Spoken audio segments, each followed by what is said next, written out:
Hello, welcome back to Kim Reads as we continue with Pride and Prejudice. Chapter 4, Darcy and Elizabeth.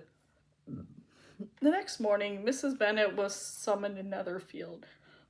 Jane was still very ill and decided that she should not return home in her present state. Satisfied the illness was not dangerous, Mrs. Bennet had no wish to take her away from Netherfield. "I am sure," she said, "if it was not for such good friends, I do not know what would become of her. She has the sweetest disposition. I tell my other girls that they are nothing compared to her." Mrs. Bennet repeated her thanks to Bingley for his many kindnesses to Jane. Lydia, who had accompanied her mother to Netherfield, reminded Bingley of his promise to hold a ball. "Once Jane is well enough to attend, I will see to the ball personally," he promised, delighted with his good spirits and the promise of Jane's recovery. Mrs. Bennet and Lydia soon left.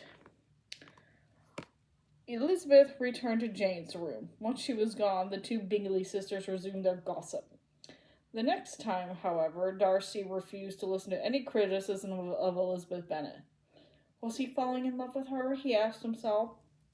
He wasn't the only one who noticed the change in the air. That evening, Elizabeth sensed how often Miss Darcy's eyes followed her. She couldn't imagine why, since she thought that he quite disliked her. "Would you care to dance a reel?" he asked. All of a sudden, "I know you want me to say yes so you could criticize my taste in music, but I delight in overthrowing those kinds of schemes." "I do not want to dance a reel," she cried, "so hate me if you dare." "I do not dare," said Darcy politely. Elizabeth was amazed at his gallantry, since she had so clearly snubbed him. Darcy did not care. He had never been before so bewitched by any woman. Jane was soon well enough to join the others downstairs. Bingley was full of joy and attended to her every want and need. Elizabeth saw it all with great delight. Darcy saw only Elizabeth and, anxious to speak with her alone, engaged in her a lively conversation about pride and temperament. "I cannot forget the faults of others as quickly as I should," he admitted. "My good opinion once lost is lost forever." "That is a fault," cried Elizabeth. I cannot laugh at you. You are in no danger from me." "No one is perfect. There is in everyone some particular character flaw," he baited her.